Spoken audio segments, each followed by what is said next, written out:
nós temos perguntas que foram feitas aqui, e uma delas, que é do Antônio Barbante, é bem interessante porque toca num ponto que é estratégico para impulsionar ou barrar disrupções, né? Que é a questão das regulamentações.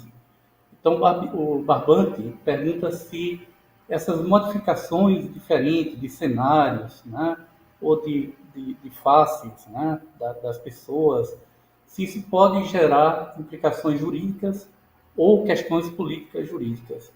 E como esses riscos, né, se existe alguma ideia para mitigar esses impactos. Aí eu passo aí na sequência para Cristina e para Chakra e Felipe, se quiserem fazer alguma observação sobre isso, que realmente é bem interessante.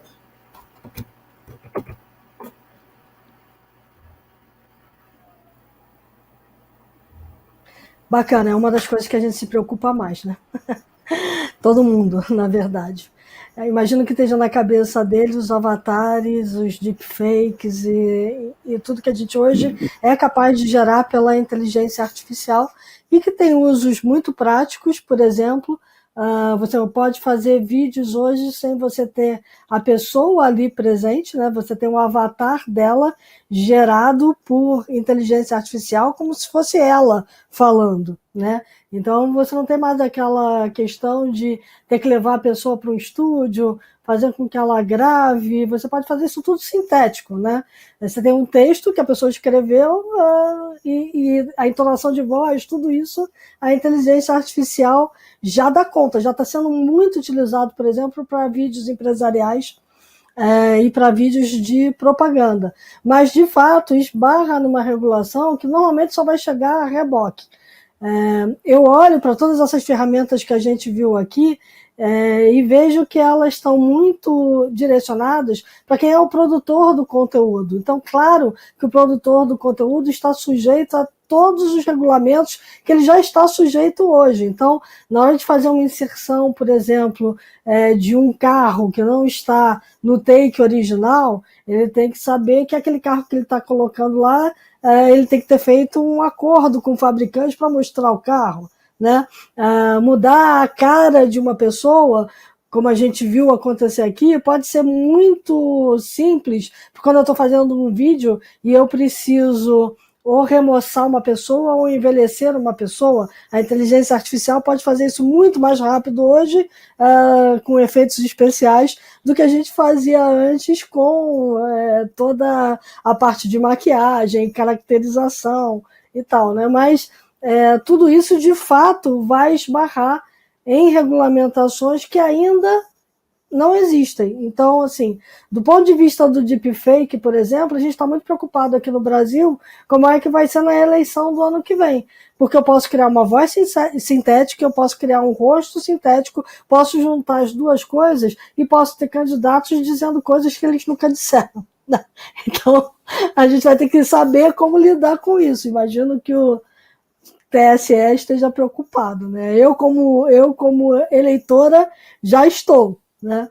Então acho que a gente vai ter que, em determinado momento, olhar para essas novas possibilidades que a tecnologia traz e ver de que forma a regulação pode se adequar a ela, porque a gente já tem regulações existentes. Talvez a gente tenha que fazer adaptações e talvez a gente tenha que criar regulamentações novas. Por exemplo, hoje já existe um projeto de lei em tramitação no Congresso Nacional sobre inteligência artificial, que está muito baseado na ética da inteligência artificial.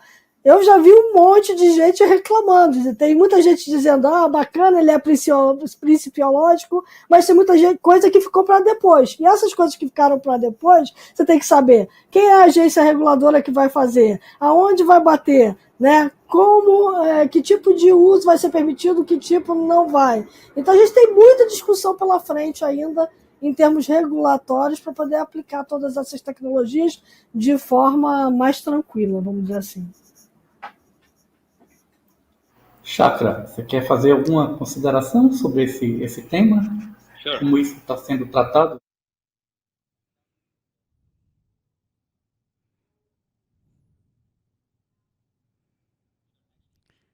Cristina,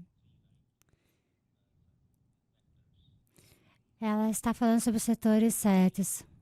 Toda a inteligência artificial está criando imagens gráficas em esteroides. Permite que as pessoas façam isso de forma mais simples, mais rapidamente, e pessoas comuns têm mais acesso a isso. O que significa? Você não precisa ir para um estúdio fazer isso.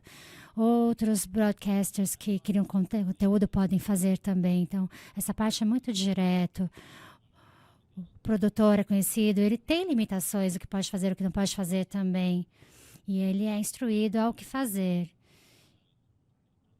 E tem outras partes interessadas que vão estar regulando isso, regulando qualquer violação. Toda a automação, a geração de conteúdo automático está ainda nos primórdios. Existem muitas coisas a serem desenvolvidas. Hoje, quando nós olhamos para um conteúdo alterado, a gente consegue ver que foi alterado. A maioria dos vídeos não tem, por exemplo, olhos que ficam piscando. Mas eu acho que é uma corrida entre os criadores de conteúdo deepfake e de outras pessoas que têm problemas de segurança. Isso pode acontecer realmente, violações, mas estamos verificando, né, verificando isso, e essas regulamentações de terceiros nos ajudam a identificar esse conteúdo fake, né?